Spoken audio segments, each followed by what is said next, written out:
Hello, pioneers, and welcome back to the Academy. Today, I have a very special treat for you all. We are doing an exclusive advanced review of a brand new picture book that isn't hitting the shelves until this July. The book is called Arthur and the Land of Nimbostratus, written by our friend Rob Keeley and is beautifully illustrated by Simon Goodway. Because it's an advanced review, you can't get your hands on it quite yet, but come July, you'll be able to find it on Amazon, through the publisher Troubadour's website, and directly from Rob Keeley's website. What's even more exciting? This book is actually the very first installment in a brand new planned picture book series called Arthur's Able Adventures. Let's dive into the story, why it stands out from the crowd, and some fun ways parents and educators can use this book. The story centers around a wonderful little boy named Arthur, who has blonde hair, blue eyes, and a wheelchair.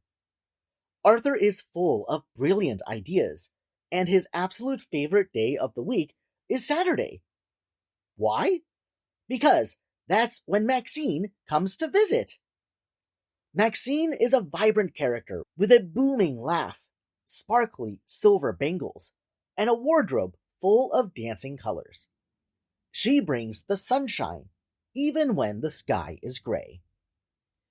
Usually, the pair heads to the park, but on this particular Saturday, the sky is thick with gray clouds. Arthur looks up and wishes they could go up into the sky.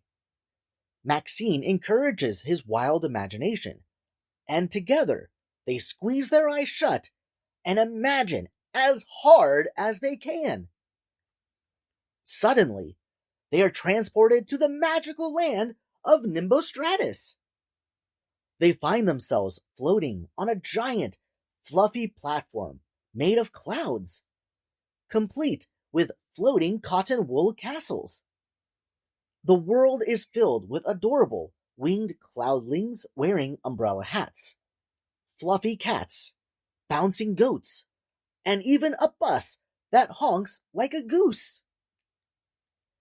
The adventure takes them up to Cloud 9, where they visit a tea room shaped like a giant teapot to enjoy warm cloud cake and skyberry tea. But things get a little bit chaotic when Maxine accidentally pokes a dark, water-filled storm cloud. I won't spoil the ending for you, but it is an incredibly fun and whimsical ride from start to finish. There are a few key reasons why Arthur and the Land of Nimbostratus is incredibly unique and deserves a spot on your child's bookshelf once it gets released. Positive natural representation. Arthur uses a wheelchair, but his disability isn't the central conflict or focus of the plot. Instead, he is portrayed as the Sir Arthur of the imagination, a creative and adventurous protagonist who just happens to use a wheelchair. This kind of casual, empowering representation is so vital in children's literature. A celebration of imagination. The book highlights the mind's power. Arthur and Maxine literally transport themselves to a magical world simply by closing their eyes and imagining it together. With limitless ideas, children can explore the unknown and open their imaginations to the world. Whimsical world building. Rob Keeley perfectly blends real-world weather concepts with pure fantasy. The idea that fairies or cloudlings wear umbrella hats to protect themselves from leaky clouds is both clever and hilarious. It promotes the power of creativity. Now, if you are a parent or a teacher, you may be asking, how can this book be used to help my child or my student? This book is a great complement for interactive learning and activities. Here are a few ways you can teach and read this book with your kids. Weather and science lessons. Use the book as a jumping off point to teach children about different types of clouds. You can explain what nimbostratus actually means in meteorology and how the water cycle works, tying perfectly into the leaky storm cloud Maxine pokes. Science is always more exciting when it's connected to real life examples and stories. The close your eyes activity. Have your kids or students do exactly what Arthur and Maxine did. Ask them to squeeze their eyes shut and imagine their own world in the clouds. Afterward, have them draw or paint what their imaginary cloud world looks like. Arts and crafts.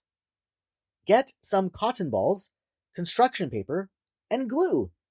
Children can build their own 3D fluffy Nimbostratus castles, or make little umbrella hats, just like the cloudlings wear in the story. This goes along well with the weather and science lesson mentioned before, so kids can experiment, play, and learn. Discussions on inclusion. Use Arthur's character as an opportunity for open, empathetic conversations about mobility aids. It's a great way to show children that physical disabilities don't limit a person's ability to have fun and go on grand adventures. You can even start a discussion on inclusion in your school or neighborhood for people with physical disabilities. I highly recommend keeping an eye out for Arthur and the Land of Nimbostratus when it releases this July. It's imaginative, inclusive, and visually delightful.